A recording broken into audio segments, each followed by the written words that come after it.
Hey, what's up guys? Quick video. This is on settings, a little lighthearted video about our obsession with messing with our displays or PCs or monitors or any electronics you're into, the constant fiddling with settings and going in and changing, and it's part of the fun of it, it's part of the obsession.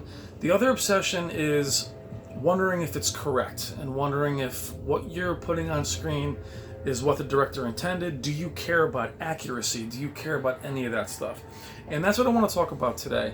Is some of you in the comments are always looking for settings videos. I don't like doing them simply because it is so subjective to what looks good to me in my environment.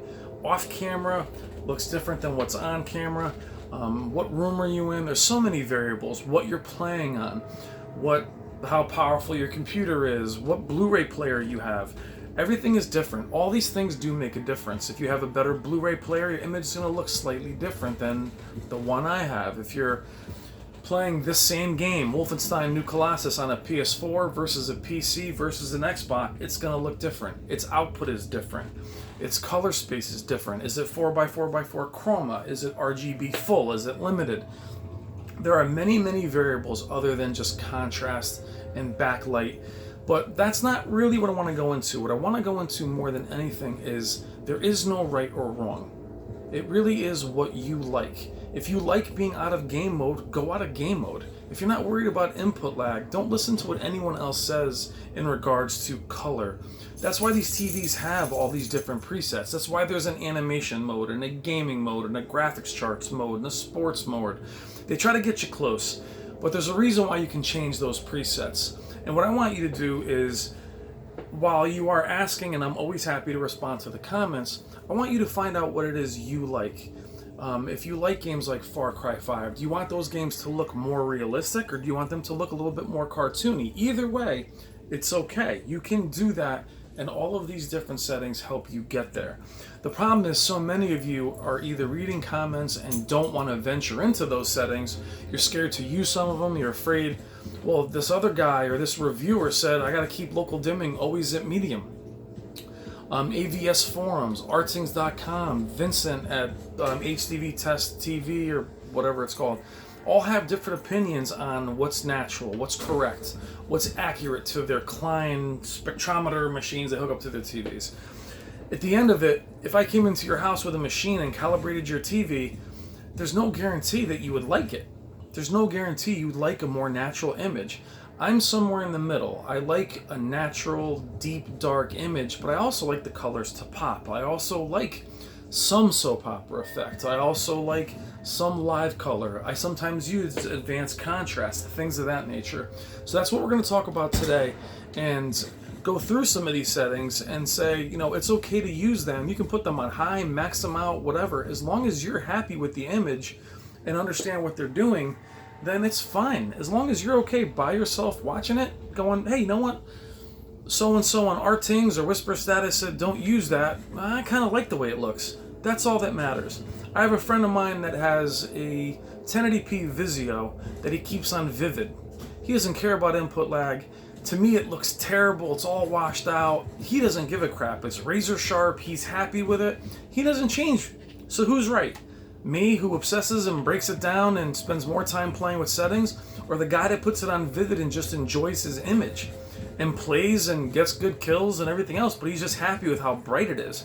And guess what? Since he's had that Vizio, I've had like 6 TVs. So who's the idiot in that scenario?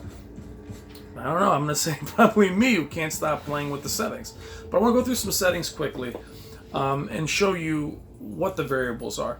One, if you're on PC, your control panel, your RGB, your chroma, all those things make a difference in your image. Also, your settings, if you're going into your options, you know, all your settings here, your video settings, everything that you see here makes a difference on your image quality. So unless all this stuff matches what I have and what you have, a calibration video on this game isn't going to make a difference.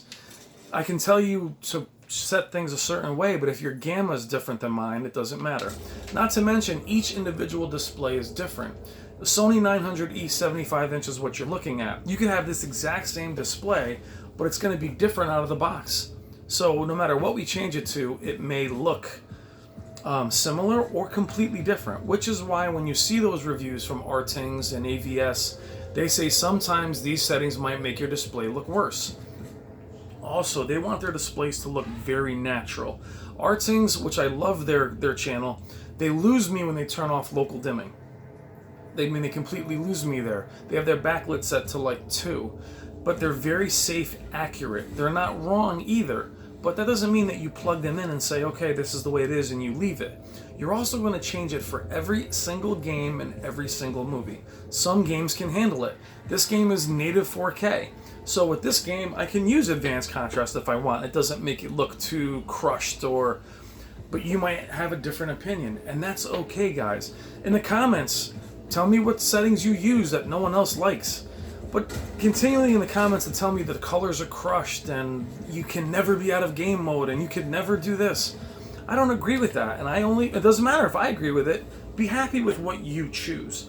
So other than being in HDR, where your backlight and all those things are at max, when your display is in HDR, I don't care which company you have, I wouldn't change the things that the manufacturer wants you to keep up just for HDR settings. I would leave those as their max. For instance, backlight, things of that nature. We're not in HDR right now, but see, these are some of the settings that are controversial.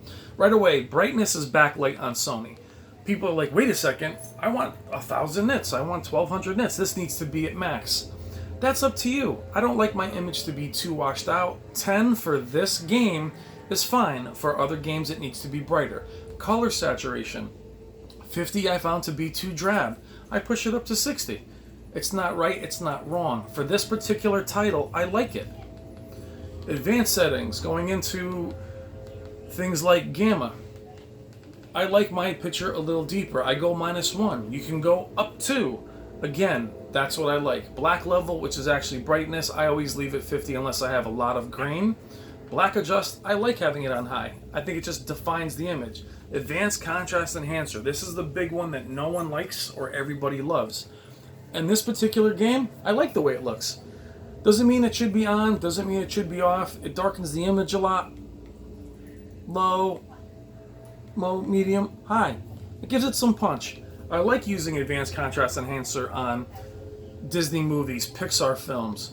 The other big one is extended dynamic range, which I typically like on HDR films. It's actually automatic in HDR, but I don't like it typically if I see any banding. Now, does that mean that banding is something that's wrong with my display, or also it shows up on certain content on how that? Well, there's no banding on this display, but on certain games with gray tones, sometimes you will see it.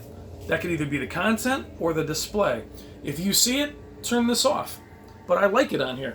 It actually works as another advanced contrast enhancer, gives the image some more punch. I enjoy it. Again, guys, no right, no wrong.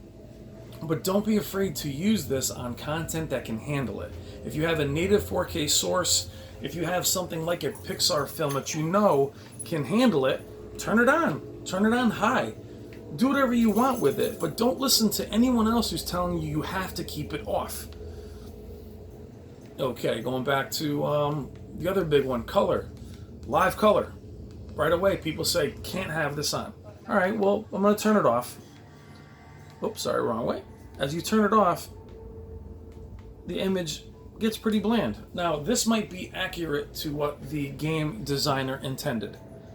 That's fine. Maybe it's not what I intend. Maybe I want it to look a little bit more colorful. As you're watching this video, you can say to yourself, this looks better like this. For this one particular game, I like it with a little bit more color. And I have the option to turn it on. There you go. So turn it on. Don't let anybody else tell you you can't. Clarity. I don't like reality creation very much. Feel free to turn it on. Pump it all the way up. If it creates artifacting, as long as you like the sharper image, that's all that matters. The point I'm trying to get across to you guys is don't stay away from these settings. As far as motion, if you're out of game mode, you can't see it here, pump it up as high as you want if you like the way it looks, but don't let anyone else tell you that you can't. They're your displays. Go wild. Go as far as you want. And if you're going to look to others and say, hey, what are your what are your calibrations for this game or for that game. Just know it's going to be a baseline, and then you change them as you see fit. But have fun with it, guys. Don't take it so serious, and don't let anyone else tell you what you like. Thanks as always.